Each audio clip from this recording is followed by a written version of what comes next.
Hello, എല്ലാവർക്കും മൈക്രോബയോ ടിപ്സിൻ്റെ പുതിയൊരു ക്ലാസ്സിലേക്ക് സ്വാഗതം. ഇന്ന് നമ്മളിവിടെ ഡിസ്കസ് ചെയ്യുന്നത് ഫുഡ് ബോൺ ഇൽനെസ് അല്ലെങ്കിൽ ഫുഡ് ബോൺ ഡിസീസസിനെ പറ്റിയിട്ടാണ്.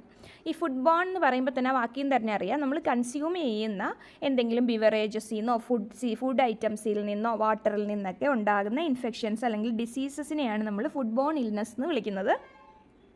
യൂഷ്വലി ഇത് കോസ് ചെയ്യുന്ന micro organisms, bacteria, virus, parasites അല്ലെങ്കിൽ ഈ ബാക്ടീരിയയൊക്കെ പ്രൊഡ്യൂസ് ചെയ്യുന്ന ഫംഗസ് ഒക്കെ പ്രൊഡ്യൂസ് ചെയ്യുന്ന ടോക്സിൻസ് കാണും.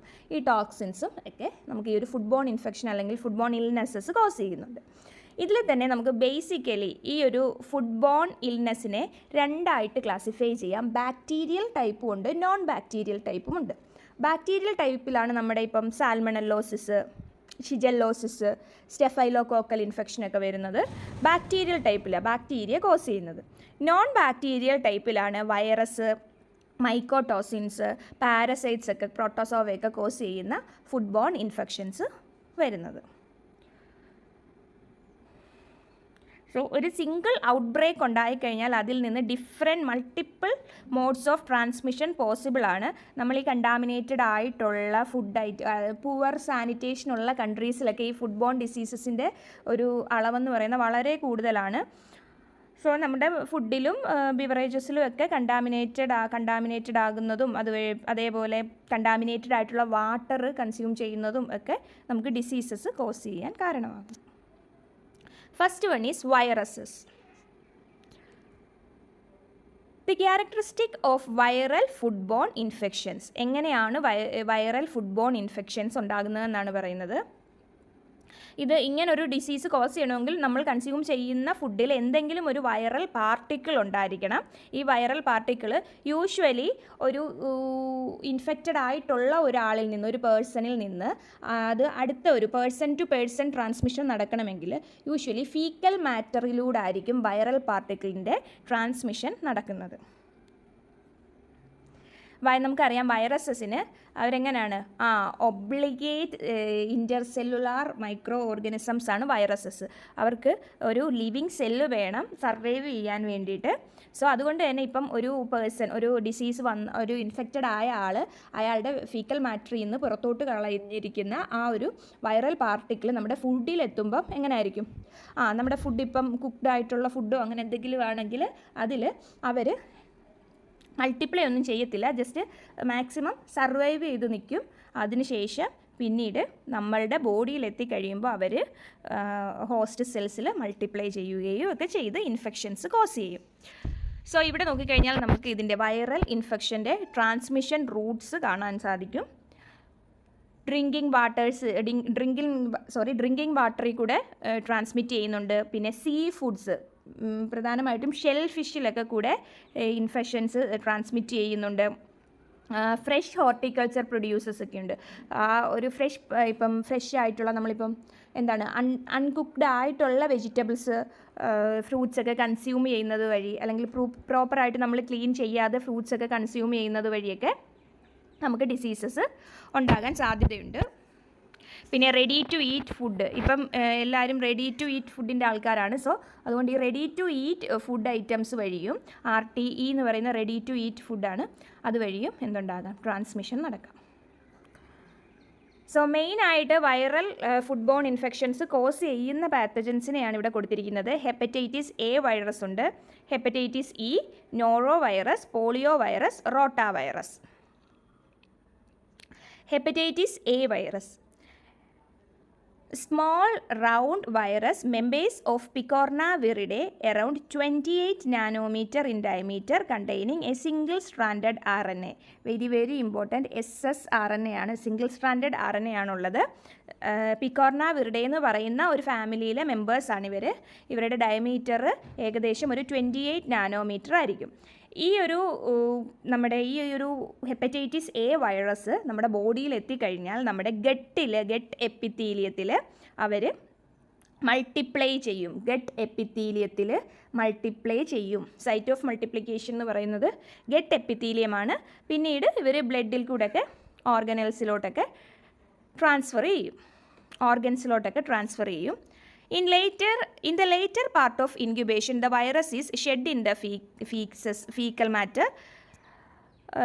Relatively acid resistant. സോ ഈ ഫീസസിൽ കൂടെയൊക്കെ ഫീക്കൽ മാറ്ററിൽ കൂടെയൊക്കെ ഇതെന്ത് ചെയ്യുന്നുണ്ട്, ഈ ഒരു ബ്ലഡിലൊക്കെ എത്തി, ബ്ലഡിൽ നിന്ന് അവർ കിഡ്നിയിലെത്തും, ലിവറിലെത്തും, ലിവറിൽ നിന്ന് പിന്നീട് അവർ ഫീക്കൽ മാറ്ററിൽ കൂടെയൊക്കെ പുറത്തോട്ട് ഈ വൈറസ്, ഇപ്പോൾ ഒരാൾ ഇൻഫെക്റ്റഡ് ആണെങ്കിൽ ആ പേഴ്സൺ എപ്പോഴൊക്കെ ഫീസസ് അല്ലെങ്കിൽ ഫീക്കൽ മാറ്റർ അവരുടെ ബോഡിയിൽ നിന്ന് പുറത്ത് പോകുന്നുണ്ട് ആ സമയത്തൊക്കെ ഈ ഓർഗനിസത്തിനെയും അവർ ഷെഡ് ചെയ്തുകൊണ്ടിരിക്കുകയാണ്.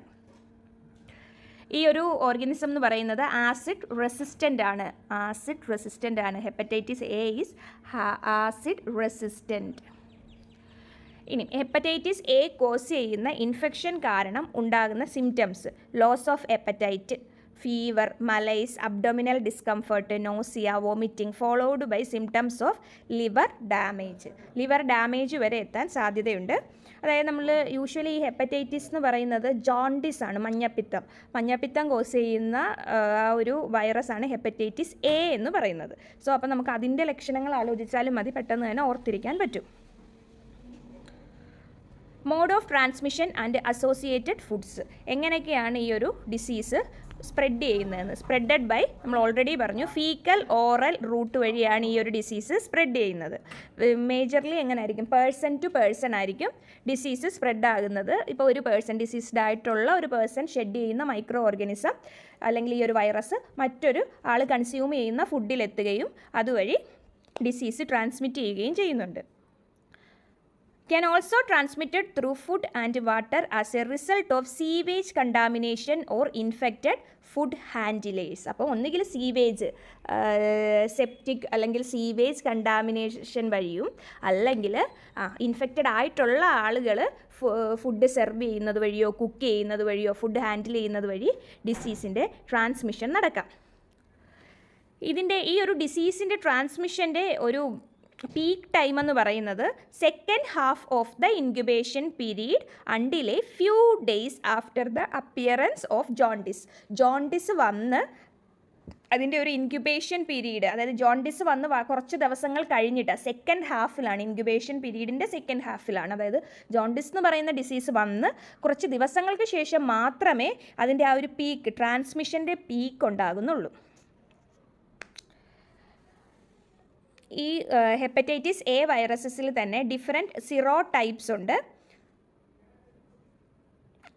നമ്മളിപ്പം സിറോ ടൈപ്സ് എന്ന് പറയുന്നത് യൂഷ്വലി 1 സിറോ ടൈപ്പാണ് നമ്മുടെ ഹെപ്പറ്റൈറ്റിസ് എയുടെ, ഞാൻ ഡിഫറെൻ്റ് എന്ന് പറഞ്ഞു, ഹെപ്പറ്റൈറ്റിസ് എയുടെ കേസിൽ ഒരു സിറോ ടൈപ്പാണുള്ളത്. അതേപോലെ ഈ സിറോ ടൈപ്സ് എന്ന് പറഞ്ഞു കഴിഞ്ഞാൽ നമ്മളുടെ ഈ ഒരു ഡിസീസ് കോസ് ചെയ്യുന്ന പാത്തജൻ്റെ പല വേരിയൻസ് കാണും. അതിനെയാണ് നമ്മൾ സിറോ ടൈപ്സ് എന്ന് പറയുന്നത്. സോ എങ്ങനെയാണ് ഈ ഒരു സെല്ലിൽ ഈ ഒരു ഓർഗനിസം, നമ്മൾ ഓൾറെഡി വൈറസിൽ പഠിക്കുന്നുണ്ട് വൈറൽ മൾട്ടിപ്ലിക്കേഷനിൽ ഉള്ള ആ ഒരു സ്റ്റെപ്സ് തന്നെയാണ് ഇവിടെയും വരുന്നത്. ഫസ്റ്റ് റിസപ്റ്ററിൽ ബൈൻഡ് ചെയ്യുന്നു, അൺകോട്ടിംഗ് നടക്കുന്ന RNAയുടെ, പിന്നെ translation, proteolytic processing, RNA replication, virion assembly ചെയ്യുന്നു. അസംബ്ലി ചെയ്ത് കഴിയുമ്പോൾ മെച്ചുറേഷൻ ആകുന്നു, പിന്നീട് റിലീസ് നടക്കുന്നു. നമ്മളിത് ഡീറ്റെയിൽഡ് ആയിട്ട് വൈറൽ റെപ്ലിക്കേഷനിൽ ലൈസോജനിക് സൈക്കിളും ലൈറ്റിക് സൈക്കിളൊക്കെ പഠിക്കുന്നുണ്ട്. അവിടെ നമ്മളിത് ഡീറ്റെയിൽഡ് ആയിട്ട് സ്റ്റെപ്സ് നോക്കുന്നുണ്ട്. Next is hepatitis E. Hepatitis ഇയും സിംഗിൾ സ്ട്രാൻഡഡ് RNA വൈറസസ് ആണ്. ഇവർ വരുന്ന ഫാമിലി ഹെർപ്പസ് വൈറസസിൻ്റെ ഫാമിലിയാണ്. 4 ഡിഫറെൻറ്റ് ടൈപ്പ് ജീനോടൈപ്സ് ആണ് ഇവർക്കുള്ളത്. Genotype 1, 2, 3 and 4. 1ഉം 2ഉം യൂഷ്വലി ഹ്യൂമൻസിന് കോസ് ചെയ്യുന്നതാണെങ്കിൽ 3ഉം 4ഉം കുറേ ആനിമൽസിലുമൊക്കെ ഇൻഫെക്ഷൻ കോസ് ചെയ്യുന്ന സിറോടൈപ്സ് ആണ്. ഈ 3ഉം 4ഉം ആനിമൽസിൽ ഇൻഫെക്ഷൻ കോസ് ചെയ്യുന്നുണ്ടെങ്കിലും അത് ഹ്യൂമൻസിലും സംടൈംസ് ഇൻഫെക്ഷൻ കോസ് ചെയ്യാം. പക്ഷേ നമുക്ക് മൊത്തം ഹ്യൂമൻസിൽ മെജോറിറ്റി ഒരു 90% ഇൻഫെക്ഷൻ കോസ് ചെയ്യുന്നത് ജീനോടൈപ്പ് 1ഉം 2ഉം ആണെന്ന് പറയാം. നേരത്തെ പറഞ്ഞത് കണക്ക് തന്നെ ഹെപ്പറ്റൈറ്റിസ് എയുടെ കേസ് പോലെ തന്നെ ഹെപ്പറ്റൈറ്റിസ് ഇയിലും ട്രാൻസ്മിഷൻ നടക്കുന്നത് ഫീക്കൽ മാറ്ററിൽ കൂടെ അല്ലെങ്കിൽ സ്റ്റൂളിൽ കൂടാണ് ട്രാൻസ്മിഷൻ നടക്കുന്നത്. കണ്ടാമിനേറ്റഡ് ഡ്രിങ്കിങ് വാട്ടർ കൺസ്യൂം ചെയ്യുന്നത് വഴിയാണ് ഹെപ്പറ്റൈറ്റിസ് ഇ ഉണ്ടാകുന്നത്. കണ്ടാമിനേറ്റഡ് ആയിട്ടുള്ള ഡ്രിങ്കിങ് വാട്ടർ, സീവേജ് കണ്ടാമിനേഷനൊക്കെ വരുന്ന അല്ലെങ്കിൽ സെപ്റ്റിക് കണ്ടാമിനേഷനൊക്കെ ഉണ്ടായ ഡ്രിങ്കിങ് വാട്ടർ കൺസ്യൂം ചെയ്യുന്നത് വഴിയാണ് ഒരു വാട്ടർ ബോൺ ഡിസീസാണ് ഹെപ്പറ്റൈറ്റിസ് ഇ. യൂഷ്വലി ഈ ഒരു ഇൻഫെക്ഷൻ സെൽഫ് ലിമിറ്റിംഗ് ആണ്. അതുകൊണ്ട് തന്നെ ഒരു 2 to 6 വീക്സിനുള്ളിൽ അസുഖം ഭേദപ്പെടാൻ സാധ്യതയുണ്ട്. പക്ഷേ എങ്കിലും ചില കേസിൽ ഇത് ഒരു സീരിയസ് ഒരു അക്യൂട്ട് ഇൻഫെക്ഷനായിട്ട് മാറാറുണ്ട്, ലിവർ ഫെയിലിയറിലോട്ടൊക്കെ എത്താറുമുണ്ട്. The symptoms: an initial phase of mild fever, reduced appetite, nausea and vomiting lasting for a few days. Some persons may also have abdominal pain, itching, skin rash and or joint pain. So hepatitis E ആണെങ്കിൽ പെട്ടെന്ന് തന്നെ അസുഖം ഭേദമാകും. പക്ഷേ നമ്മൾ hepatitis എയിൽ പറഞ്ഞതുപോലെ തന്നെയുള്ള symptoms എല്ലാം ഈ ഒരു ഡിസീസിലും കാണാം. നോസിയ ഉണ്ട്, വോമിറ്റിംഗ് ഉണ്ട്. പിന്നെ ഇവിടെ ഒരു ഡിഫറൻസ് ഉള്ളത് ഇച്ചിങ്, സ്കിൻ ലീഷൻസ് ഉണ്ടായിട്ട് അവിടെ ഒരു ഇച്ചിങ്, ചൊറിച്ചിലൊക്കെ പോലെ റാഷസ് ഒക്കെ ഫോം ചെയ്യാൻ സാധ്യതയുണ്ട്. ഇവിടെ ജോണ്ടിസ് ആണ് ഉണ്ടാകുന്നത്. ജോണ്ടിസ് എന്ന് പറയുമ്പോൾ നമുക്കറിയാം മഞ്ഞപ്പിത്തം ഒരു സ്കിന്നിലൊരു ചെറിയ ഡിസ്കളറേഷൻ ഉണ്ടായിരിക്കും. അതേപോലെ കണ്ണുകൾ മഞ്ഞ കളറിലോട്ട് വരും. ഡാർക്ക് യൂറിനായിരിക്കും, പെയിൽ സ്റ്റൂൾസുമായിരിക്കും ഉണ്ടാകുന്നത്. ഈ ഒരു കേസിൻ്റെ ഒരു ആഫ്റ്റർ ഇഫക്റ്റ് എന്ന് പറയുന്നതാണ് ഹെപ്പറ്റോമെഗലി, അതായത് എൻലാർജ്ഡ് ആൻഡ് ടെൻഡർ ലിവറാണ് ഹെപ്പറ്റോമെഗലി കോസ് ചെയ്യുന്നത്. Next transmission. Faecal oral route തന്നെയാണ് ഹെപ്പറ്റൈറ്റിസ് ഇയും ട്രാൻസ്മിറ്റ് ചെയ്യുന്നത്. നമ്മൾ ഓൾറെഡി പറഞ്ഞു ഡ്രിങ്കിങ് വാട്ടറിൽ കൂടാണ് ഹെപ്പറ്റൈറ്റിസ് ഇ ട്രാൻസ്മിറ്റ് ചെയ്യുന്നതെന്ന്. പുവർ സാനിറ്റൈസ്ഡ് ആയിട്ടുള്ള കൺട്രീസിലൊക്കെ ഇതിൻ്റെ പ്രിവലൻസ് വളരെ കൂടുതലായിരിക്കും.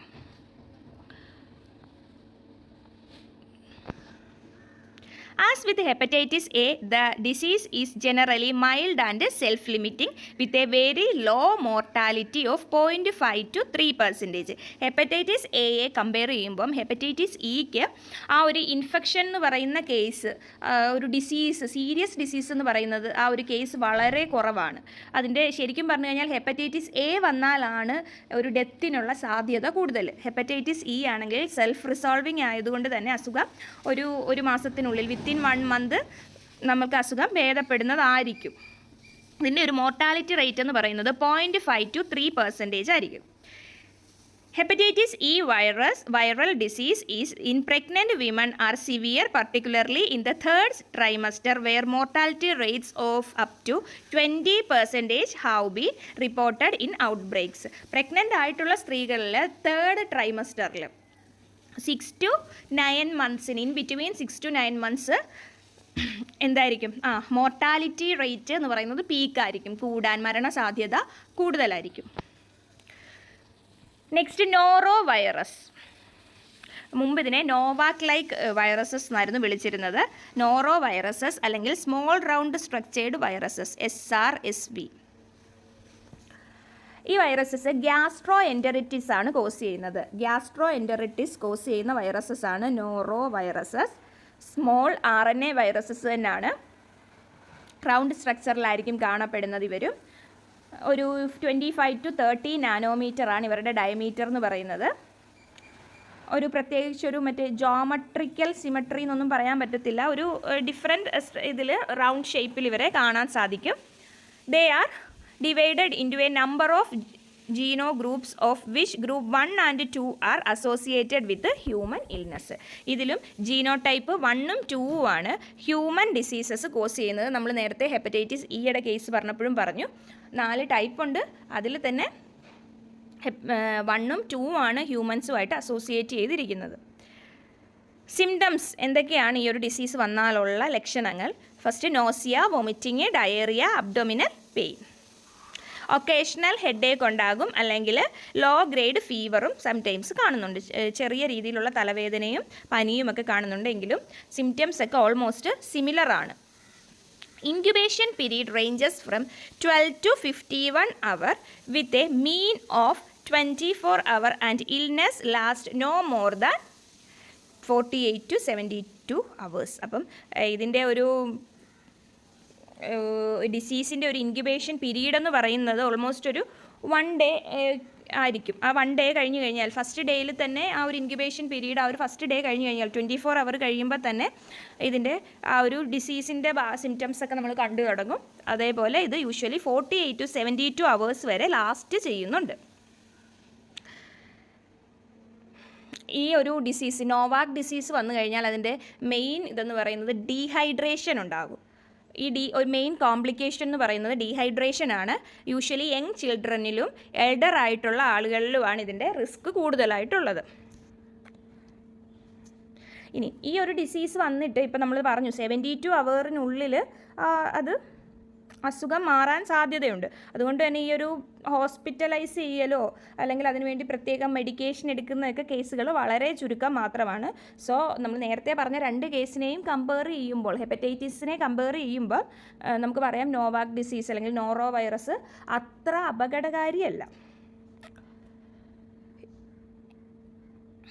The infection occurs when humans inadvertently ingest material contaminated with a small amount of liquid or feces from an infected person. ഒരു ഇൻഫെക്റ്റഡ് പേഴ്സണിൽ നിന്നുള്ള ഫ്ലൂയിഡോ ഫീക്കൽ മാറ്ററോ ഒക്കെ കൺസ്യൂം ചെയ്യുന്നത് വഴിയാണ് ഡിസീസ് ഉണ്ടാകുന്നത്. ഇനി ഇത് എത്ര ലോഡ് വൈറസ് നമ്മുടെ ബോഡിയിലേക്ക് കയറുന്നു എന്നതിനെ ഡിപ്പെൻഡ് ചെയ്തിട്ടാണ് ഈ ഒരു ഡിസീസിൻ്റെ സീരിയസ്നെസ് ഇരിക്കുന്നത്.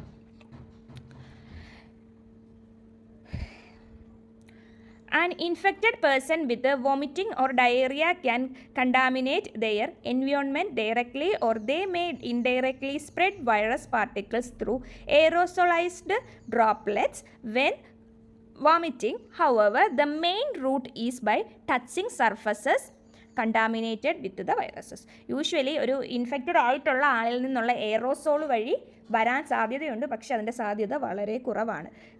സ്ഥിരമായിട്ട് ഈ ഒരു അസുഖം കണ്ടുവരുന്നത് ഇൻഫെക്റ്റഡ് ആയിട്ടുള്ള ഏരിയയിൽ ഒരു പേഴ്സൺ വന്ന് ടച്ച് ചെയ്യുമ്പോൾ അയാൾക്ക് ഈ ഒരു ഇൻഫെക്ഷൻ ഉണ്ടാകാൻ സാധ്യതയുണ്ട്. അതല്ലാതെ പറയുന്നത് പിന്നെന്താണ്, ഫുഡ്. മെയിൻ ഒരു റൂട്ട് എന്ന് പറയുന്നത് എന്താണ്, ഫുഡ് അല്ലെങ്കിൽ food borne or water borne ആണ്. അതല്ലെങ്കിൽ പിന്നുള്ളത് സർഫസ് വഴി പേഴ്സൺ ടു പേഴ്സൺ ട്രാൻസ്മിഷൻ നടക്കാം. Infection is characterized by the damage to microvilli in the small intestine. നമുക്കറിയാം സ്മോൾ ഇൻറ്റസ്റ്റൈനിൽ കുറേ മൈക്രോവില്ലയുണ്ട്, ഫിംഗർ ലൈക്ക് പ്രൊജക്ഷൻസ്. ഈ ഒരു മൈക്രോവില്ലയ്ക്ക് ഡാമേജ് സംഭവിക്കുന്നുണ്ട് ഈ ഒരു ഇൻഫെക്ഷൻ ഉണ്ടാകുന്ന സമയത്ത്. ഈ മൈക്രോവില്ലയുടെ ഷോർട്ടനിങ്ങും ബ്രോഡനിങ്ങും എൻലാർജ്മെൻറ്റും ബ്ലെൻഡിങ്ങും ഒക്കെയാണ് ഇതിലെ ഒരു അതുകൊണ്ട് തന്നെ അതിൻ്റെ ഒരു റിസൾട്ടായിട്ടാണ് ഒരു അബ്ഡോമിനൽ ക്രാമ്പ് അല്ലെങ്കിൽ ഒരു പെയിൻ, അബ്ഡോമിനൽ സ്റ്റൊമക്ക് ഏക്ക് ഒക്കെ ഉണ്ടാകുന്നത്. ഇവിടെ നമുക്ക് കാണാം ഈ വൈറസ് നമ്മുടെ ഗട്ടിൽ വന്നിട്ട് ആ ഒരു ലൂമനിലുള്ള മൈക്രോവില്ലയെ ഇൻഫെക്റ്റ് ചെയ്യുന്ന ഒരു രീതിയാണ് നമുക്കിവിടെ കാണുന്നത്. ഈ ഒരു റെഡ് കളറിൽ കാണിച്ചിരിക്കുന്നുണ്ടോ, സ്റ്റാർ പോലെ, ഈ സ്റ്റാർസാണ് നമ്മുടെ നോറോ വൈറസസ്. ഇവർ കാർബോഹൈഡ്രേറ്റുമായിട്ടും അവിടെ ഉള്ള സാധാരണ ഈ ഒരു കൊടുത്തിരിക്കുന്ന ഈ റോഡ് ഷേപ്പിൽ കൊടുത്തിരിക്കുന്ന നമ്മുടെ ഗട്ടിലുള്ള കമൻസൽ മൈക്രോ ഓർഗാനിസംസ് ഉണ്ടല്ലോ, ബെനിഫിഷ്യൽ മൈക്രോ ഓർഗാനിസംസ്, അവരാണ്. അപ്പോൾ അവരെ ആദ്യം വന്ന് നമ്മുടെ അവിടെയുള്ള കാർബോഹൈഡ്രേറ്റ് വഴിയും അതുവഴി നമ്മുടെ ഗട്ടിലുള്ള ഗട്ട് മൈക്രോ ഫ്ലോറയെയും ഇവർ അഫക്റ്റ് ചെയ്യും. ദെൻ ഇവർ നമ്മുടെ എപ്പിത്തീലിയൽ സെൽസിലെ ക്രോസ് ചെയ്ത് മൈക്രോ വില്ലയ്ക്കകത്തേക്ക് പോകും. അവിടെ പിന്നീട് അവിടെയുള്ള സെൽസിലൊക്കെ ഡാമേജസ് കോസ് ചെയ്യുന്നുണ്ട്. ഡെൻഡ്രൈറ്റിക് സെൽസിലൊക്കെ ചെന്നവർ ഇൻഫെക്റ്റ് ചെയ്യുന്നുണ്ട്. Next polio virus. Polio virus നമുക്ക് എല്ലാവർക്കും പരിചിതമാണ്. Polio vaccines, OPV, oral polio vaccine കുട്ടികൾക്കുമൊക്കെ എടുക്കാറുള്ളതാണ്. So the genus Enterovirus is made up of small, smooth, round, non-enveloped single-stranded RNA viruses. ഇവരും ഒരു single-stranded RNA viruses ആണ്. These viruses are members of the Picornaviridae family. Picornaviridae ഫാമിലിയിലാണ് ഈ ഒരു polio വൈറസസും വരുന്നത്.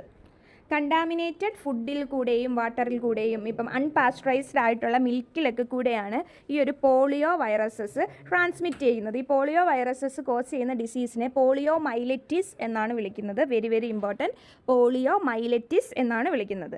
Usually ഇത് 3 ടൈപ്പാണ് പോളിയോ വൈറസസ് ഉള്ളത്, type 1, 2 and 3.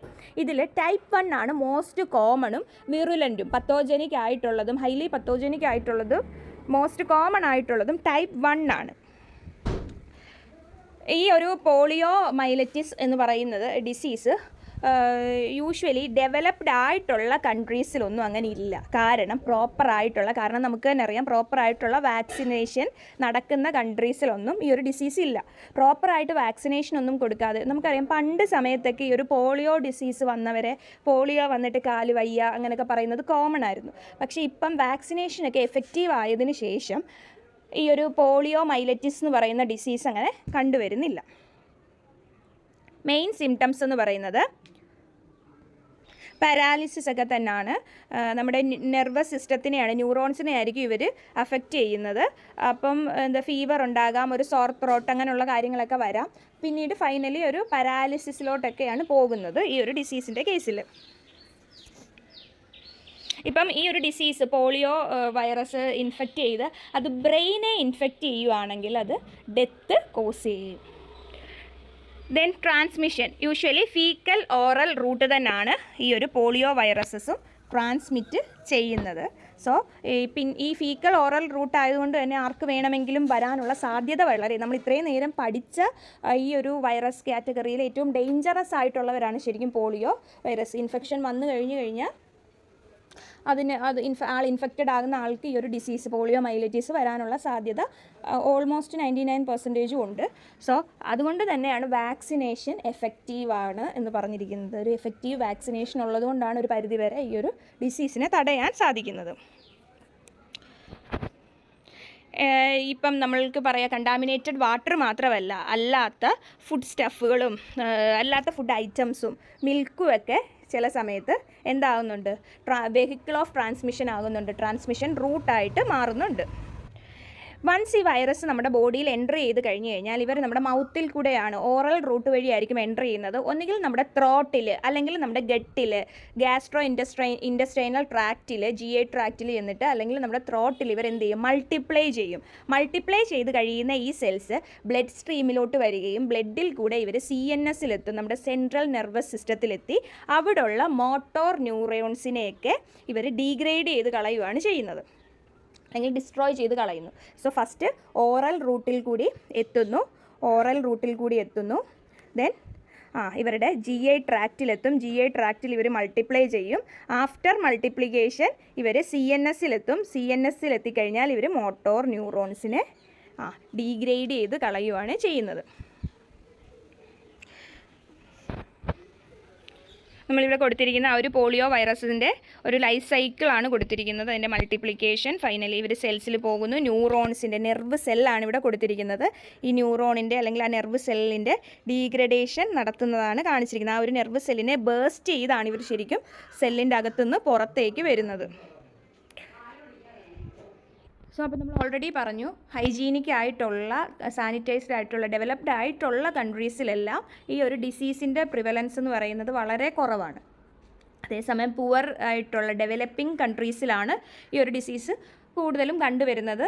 ഇതിന് കാരണം ഇതിൻ്റെ effectiveness of live and inactivated വാക്സിൻസിൻ്റെ ഇഫക്റ്റീവ്നെസ്സിന് കാരണമാണ് ഈ ഒരു ഡിസീസ്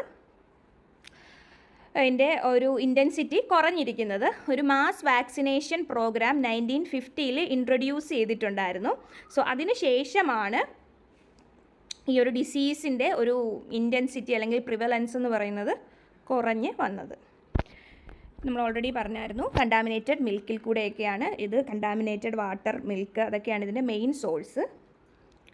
അൺപാസ്ചറൈസ്ഡ് ആയിട്ടുള്ള മിൽക്ക്. സോ ഫുഡ് സ്പെസിഫിക് ആയിട്ട് കൺട്രോൾ മെഷേഴ്സ് എടുക്കുകയാണെങ്കിൽ, ഇപ്പോൾ ഇൻഡസ്ട്രിയൽ ആണെങ്കിൽ നമ്മൾ ഈ ഡ്രിങ്കിങ് വാട്ടറിനെയൊക്കെ പ്രോപ്പറായിട്ട് ട്രീറ്റ് ചെയ്തിട്ടുണ്ടായിരിക്കണം. അതേപോലെ സീവേജ് സിസ്റ്റം പ്രോപ്പറായിട്ട് ട്രീറ്റ് ചെയ്തിട്ടുണ്ടായിരിക്കണം. നല്ലൊരു ഹൈജീൻ പ്രാക്ടീസ് ഉണ്ടായിരിക്കണം. പിന്നെ ഫുഡ് ഹാൻഡിലേഴ്സൊക്കെ ഹാൻഡ് വാഷിങ് അങ്ങനത്തെ കാര്യങ്ങളൊക്കെ കറക്റ്റായിട്ട് ഫോളോ ചെയ്തിട്ടുണ്ടായിരിക്കണം. ഫുഡ് ഹാൻഡിലേഴ്സ് എന്ന് പറയുമ്പോൾ അത് കുക്ക് ചെയ്യുന്നവരും കാണും, അത് സെർവ് ചെയ്യുന്നവരും ഉണ്ട് food ഹാൻഡിലേഴ്സിൽ.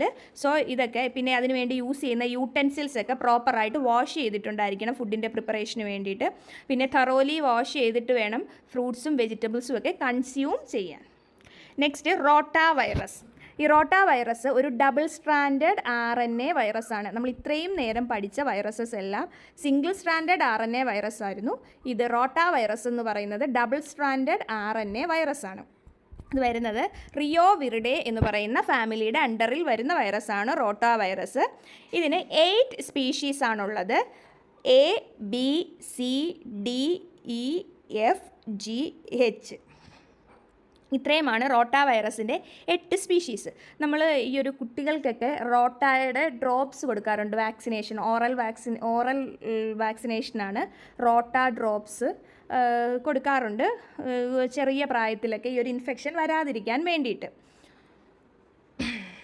Rotavirus A, the most common species, causes more than 90% of rotavirus infection. So A, B, C, D, E, F, G, H ഈ 8 ഗ്രൂപ്പിലും ഏറ്റവും വിറുലൻ്റ് ആയിട്ടുള്ള ടൈപ്പ് എന്ന് പറയുന്നത് ടൈപ്പ് എ ആണ്. ഇവരുടെ ഒരു സൈസ് റേഞ്ച് എന്ന് പറയുന്നത് 70 to 75 നാനോമീറ്റർ ആയിരിക്കും. അപ്പിയർ റഫ്ലി spherical in electron micrographs. TEM അങ്ങനെയുള്ള ഇലക്ട്രോൺ മൈക്രോസ്കോപ്പിക് മെത്തേഡ് വഴി ഒബ്സർവ് ചെയ്യുന്ന ടൈമിൽ ഇവരെ ഒരു റഫ്ലി സ്ഫിറിക്കൽ ആയിട്ടായിരിക്കും കാണപ്പെടുന്നത്. ഇവർ യൂഷ്വലി ഇൻഫൻറ്റൈൽ ഡയേറിയ, അതായത് കുട്ടികളിലുണ്ടാകുന്ന ഡയേറിയ, വയറിളക്കം, ഛർദിൽ അങ്ങനത്തെ അസുഖങ്ങളൊക്കെയാണ് ഈ ഒരു റോട്ടാ വൈറസിൻ്റെ മെയിൻ. അങ്ങനത്തെ സിംറ്റംസ് ഒക്കെയാണ് ഈ റോട്ടാ വൈറസ് മെയിനായിട്ട് കാണിച്ചു വരുന്നത്. The rotavirus is most common in infants and young children. However, older children and adults also can get sick from rotavirus. Once a person has been exposed to rotavirus, it takes about 2 days for the symptoms to appear. Once ഒരിക്കൽ infected ആയാൽ അതിൻ്റെ അകത്തുള്ള ലക്ഷണങ്ങൾ, symptoms കാണിക്കാൻ ഏകദേശം 2 ദിവസത്തോളം 48 അവേഴ്സിന് ശേഷം മാത്രമേ, അതായത് ഇൻക്യുബേഷൻ പീരീഡ് എന്ന് പറയുന്ന ഒരു 48 അവേഴ്സ് ആയിരിക്കും, അതിനുശേഷം മാത്രമേ ലക്ഷണങ്ങളൊക്കെ കാണിച്ചു തുടങ്ങത്തുള്ളൂ. ഈ ഒരു ഡിസീസ് വരുന്ന കുട്ടികളിൽ സിവിയർ വാട്ടറി ഡയേറിയ ഉണ്ടായിരിക്കും, വൊമിറ്റിങ്, ഫീവർ, അബ്ഡോമിനൽ പെയിൻ ഒക്കെ ആയിരിക്കും മേജർ സിംറ്റംസ് എന്ന് പറയുന്നത്. യൂഷ്വലി ഒരു 1 വീക്ക് വരെ ആയിരിക്കും ഈ ഒരു ഡിസീസ് അല്ലെങ്കിൽ ഈ ഒരു സിംറ്റംസ് ഒക്കെ കാണുന്നത്, വൊമിറ്റിങ്ങും വാട്ടറി ഡയേറിയയൊക്കെ. പിന്നീടുള്ളതാണ് ഡീഹൈഡ്രേഷൻ നടക്കും. വാട്ടറി ഡയേറിയ എന്ന് പറയുമ്പോൾ നമുക്കറിയാം വയറിളക്കം എന്ന് പറയുന്ന ഒരു ലൂസ് മോഷൻ എന്ന് പറയുന്ന കേസാണ്. സോ അതുകൊണ്ട് ഡീഹൈഡ്രേഷൻ നടക്കാൻ സാധ്യതയുണ്ട്. ലോസ് ഓഫ് എപ്പറ്റൈറ്റ്, വിശപ്പില്ലായ്മ, ഇതൊക്കെ ഇതിൻ്റെ സിംറ്റംസിൽ വരുന്നതാണ്. Symptoms of dehydration include decreased urination, dry mouth and throat, feeling dizzy when standing up. അപ്പോൾ ഡീഹൈഡ്രേഷൻ്റെ ഫലമായിട്ട് ഇപ്പോൾ റോട്ടാ വൈറസ് കാരണം ഇങ്ങനെ ഒരു ലൂസ് മോഷൻ പോലത്തെ കാര്യങ്ങളൊക്കെ ഉണ്ടായി, വാട്ടറി ഡയേറിയയും വൊമിറ്റിംഗ് ഒക്കെ ഉണ്ടായി. ബോഡിയിലെ ജലാംശത്തിൻ്റെ അളവ് കുറയും. അതിൻ്റെ ഫലമായിട്ട് യൂറിനേറ്റ് ചെയ്യുമ്പം യൂറിൻ്റെ അളവ് കുറയുന്നു, ഡ്രൈ മൗത്ത് ഉണ്ടാകുന്നു, വായൊക്കെ വരണ്ടുണങ്ങിയത് കണക്ക് തോന്നും, ഡിസിനെസ് ഫീൽ ചെയ്യും. എഴുന്നേറ്റ് നിൽക്കുമ്പോഴൊക്കെ നമുക്കൊരു ഡിസിനെസ് ഫീൽ ചെയ്യും. കണ്ടാമിനേറ്റഡ് ഹാൻഡ്സ് വഴി, പിന്നെ ഒബ്ജക്ട്സ്, ടോയ്സ് ഒക്കെ കുട്ടികളൊക്കെ എപ്പോഴും ഈ കളിപ്പാട്ടമൊക്കെ വായിൽ വെക്കാറുണ്ട്, അതുവഴി, പിന്നെ ഫുഡ്, വാട്ടർ, ഇതൊക്കെ വഴിയാണ് ഈ ഒരു വൈറസ് മെയിനായിട്ട് സ്പ്രെഡ് ചെയ്യുന്നത്. നെക്സ്റ്റ് പത്തോജെനിസിസ്. യൂഷ്വലി ഇവർ നമ്മുടെ മൈക്രോ വില്ലയിൽ, സ്റ്റൊമക്കിലുള്ള വില്ലയിൽ, ഈ സ്മോൾ ഇൻറ്റസ്റ്റൈനിൽ വില്ലയിലെത്തും. വില്ലയിൽ ഇവർ മൾട്ടിപ്ലൈ ചെയ്തിട്ട് ആ സ്മോൾ ഇൻറ്റസ്റ്റൈനിലെ എപ്പിത്തീലിയൽ സെൽസിൻ്റെയൊക്കെ ഫംഗ്ഷനെ ഇവർ ഡിസ്ട്രക്റ്റ് ചെയ്യുകയാണ് ചെയ്യുന്നത്. സോ ഇതിൻ്റെ ഫലമായിട്ട് ഇവർക്ക് പ്രോപ്പറായിട്ട് അബ്സോർപ്ഷൻ ഒന്നും നടക്കത്തില്ല, ഡയേറിയ കോസ് ചെയ്യും. ഈ ഡയേറിയയുടെ ഫലമായിട്ട് മാലബ്സോർപ്ഷൻ ആയിരിക്കും സെൽസൊക്കെ. അതേപോലെ ഈ അവിടെ ഉള്ള സെൽസിനെയൊക്കെ, എൻഡ്രോസൈറ്റ്സിനെയൊക്കെ, നമ്മുടെ സ്റ്റൊമക്കിലുള്ള ഇൻറ്റസ്റ്റൈനിലുള്ള എൻഡ്രോസൈറ്റ്സിനെയൊക്കെ ഇവർ ഡിസ്ട്രക്റ്റ് ചെയ്യുന്നുണ്ട്. സോ ഇതിൻ്റെയൊക്കെ റിസൾട്ടായിട്ട് വാട്ടറി ഡയേറിയയും വോമിറ്റിങ്ങും ഒക്കെയാണ് ഉണ്ടാകുന്നത്. ഇവിടെ നമുക്ക് നോക്കിയാൽ അറിയാം, ഈ ഒരു ഓർഗാനിസം നമ്മുടെ മൈക്രോ വില്ലയിലെത്തുന്നു. മൈക്രോ വില്ലയുടെ ടിപ്പിലുള്ള സെൽസിലാണ്, അതായത് ഭയങ്കര യങ് ആയിട്ടുള്ള സെൽസിലായിരിക്കും ഇവർ പെട്ടെന്ന് ഇൻഫെക്റ്റ് ചെയ്യുന്നു, അവിടെ സെൽസിനെ ഡിസ്ട്രക്റ്റ് ചെയ്യുന്നു. അപ്പോൾ സെൽസ് ആ ഒരു അബ്സോർപ്ഷൻ എന്ന് പറയുന്ന പ്രോസസ്സ് നടക്കാതെ, അവർ കറക്റ്റായിട്ട് പ്രോപ്പറായിട്ട് വർക്ക് ചെയ്യാതെ വരുന്നതിൻ്റെ റിസൾട്ടായിട്ട് ഡയേറിയയാണ് ഉണ്ടാകുന്നത്. ഈ ഡയേറിയയിൽ നമ്മുടെ ബോഡിയിലുള്ള ഷുഗറും വാട്ടറും അയോൺസും മിനറൽസൊക്കെ ഈ ഒരു ഡയേറിയയുടെ ഫലമായിട്ട് ബോഡിയിൽ നിന്ന് പോകുന്നു. അങ്ങനെയാണ് നിർജ്ജലീകരണം അല്ലെങ്കിൽ ഡീഹൈഡ്രേഷൻ നടക്കുന്നത്. സോ ഇത് നമുക്ക് എങ്ങനെയൊക്കെ കൺട്രോൾ ചെയ്യാം എന്നാണ് പറയുന്നത്. ഇതിന് നമുക്കിപ്പോൾ ഒരു പ്രത്യേക മരുന്നൊന്നുമില്ല, പക്ഷേ നമുക്ക് എന്ത് ചെയ്യാം, നല്ലൊരു ഹൈജീൻ കീപ്പ് ചെയ്യാം. ഇപ്പോൾ ഇൻഫെക്റ്റഡ് ആയ ഒരു പേഴ്സൺ ആണെങ്കിൽ അയാളിൽ നിന്ന് അടുത്ത ആളിലേക്ക് ഈ ഒരു ഇൻഫെക്ഷൻ ഉണ്ടാകാതിരിക്കാൻ നമുക്ക് ശ്രദ്ധിക്കാം.